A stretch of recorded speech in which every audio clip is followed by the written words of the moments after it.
আলহামদুলিল্লাহি ওয়া কাফা ওয়া সালামুন আলা ইবাদিল্লাযিনা ইসতাফা আম্মা বাদ। আজকে আমরা জাদু থেকে বাঁচার উপায় জানব। সিহর বা জাদু এটা কোরআনে বর্ণিত, এটা অস্বীকার করার বিষয় না। ব্ল্যাক ম্যাজিক, জাদু টুনা ইত্যাদি এগুলো যুগ যুগান্তর হয়ে আসতেছে। তো এ থেকে বাঁচারও নীতি আছে, নিয়ম আছে। তো আজকে আমরা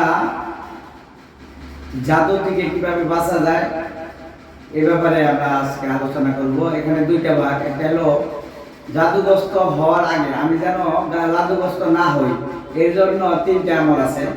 এক নম্বর হলো শরীয়তে নির্দেশিত সমস্ত আবশ্যকীয় কাজগুলো পালন করা এবং নিষিদ্ধ কাজ বর্জন করা এবং সমস্ত গুনাহ থেকে তওবা করা, এক নম্বর কাজ।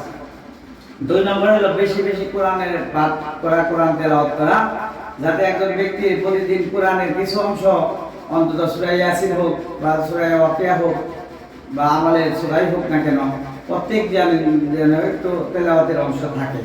কারণ স্পষ্ট হাদিস আছে, আল্লাযী লাইসা ফি জাওফি শাইউন মিনাল কুরআনি বাইতিল খরিফ, যেই ভিতরে, যে পেটের ভিতরে কোরআনের অংশ নাই সেটা হলো শয়তানের বাসা। শয়তান ইবলিস, জাদু টোনা, এই শয়তান ইবলিসদের সাথে, জিনদের সাথে উৎপুতভাবে জড়িত। কাজেই যদি আমরা বেশি বেশি তেলাওয়াত করি তাহলেও ইনশাআল্লাহ জাদুগ্রস্ত হওয়া থেকে বাঁচা যাবে। তিন নম্বর হলো শরীয়ত সম্মত কোরআন এবং হাদিসে বর্ণিত বিভিন্ন দোয়া আর জিকির এগুলোর আমল করা।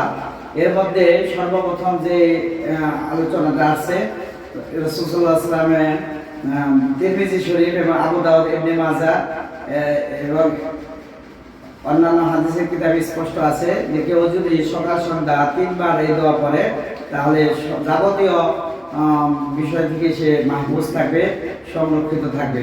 বিসমিল্লাহিল্লাযী লা ইয়াদুররু মা ইসমিহি শাইউন ফিল আরদি ওয়া লা ফিস সামাই ওয়া হুয়াস সামিউল আলীম। বিসমিল্লাহিল্লাযী লা ইয়াদুররু মা ইসমিহি শাইউন ফিল আরদি ওয়া লা ফিস সামাই ওয়া হুয়াস সামিউল আলীম। বিসমিল্লাহিল্লাযী লা ইয়াদুররু মা ইসমিহি শাইউন ফিল আরদি ওয়া লা ফিস সামাই ওয়া হুয়াস সামিউল আলীম।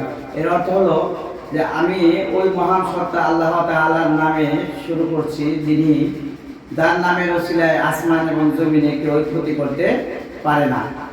ওয়া সামিউল আলীম, তিনি সর্ব ব্যাপারে সর্বশ্রোতা, সবই শুনেন এবং সবই জানেন।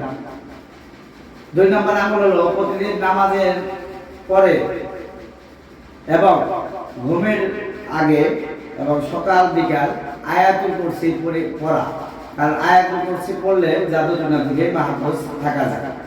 তিন নম্বর আমল হলো সকাল এবং বিকালে ঘুমের সময় তিনবার তিন কুল পড়া, অর্থাৎ কুল হুয়াল্লাহু আহাদ সূরাতুল ইখলাস এবং কুল আউযু বিরাব্বিল ফালাক এবং কুল আউযু বিরাব্বিন নাস, এই তিনটা সূরা পড়া এবং হাতে ফুঁকিয়ে পুরো শরীরকে বন্ধ করা। এবং আরেকটি আমল আছে যে প্রত্যেকদিন এই কালেমায়ে তাওহীদ যেটা, সেটা 100 বার পড়লে সে লোকটা জাদুগ্রস্ত থেকে বেঁচে থাকবে। সেটা হলো লা ইলাহা ইল্লাল্লাহু ওয়াহদাহু লা শারীকা লাহু লাহুল মুলকু ওয়া লাহুল হামদু ওয়া হুয়া আলা কুল্লি শাইইন কাদির। এছাড়াও সকাল সন্ধ্যা ইত্যাদি বিভিন্ন জিকির আছে। 4 নম্বর আমল যেটা, সেটা হলো সম্ভব হলে 7টি আজওয়া খেজুর খাওয়া, মদিনার উৎকৃষ্ট মানের খেজুর খাওয়া। কেননা হাদিসে বর্ণিত আছে, বুখারী শরীফের হাদিসটা এবং মুসলিম শরীফে আছে, সেটা হলো কেউ যদি সকালে খালি পেটে 7টি আজওয়া খেজুর খায় তাহলে তাকে কোনো বিষক্রিয়া এবং জাদু টোনা ক্ষতি করতে পারবে না। সুবহানাল্লাহ। এজন্য আমরা যদি এটা নিয়মিত করতে পারি, কন্টিনিউ করতে পারি, জাদু থেকে আমরা বেঁচে যাবে ইনশাআল্লাহ। আর অন্যান্য ব্যাখ্যাতে আছে আজওয়া খেজুর না পাইলেও মদিনার শহরের যে কোনো খেজুর খেলেও এর ফজিলত থেকে মাহরুম হবে না। তো আল্লাহ তাআলা আমাদেরকে এই সমস্ত আমলের মাধ্যমে জাদু টোনা থেকে মাহফুজ রাখুক এবং সংরক্ষিত রাখুক। আল্লাহ তাআলা আমাদেরকে তাহার হুকুম আহকাম পালন করা এবং তেলাওয়াতের মাধ্যমে, জিকির আজকারের মাধ্যমে এই সমস্ত জাদু টোনা বা ব্ল্যাক ম্যাজিক দিয়ে হেফাজত করবো।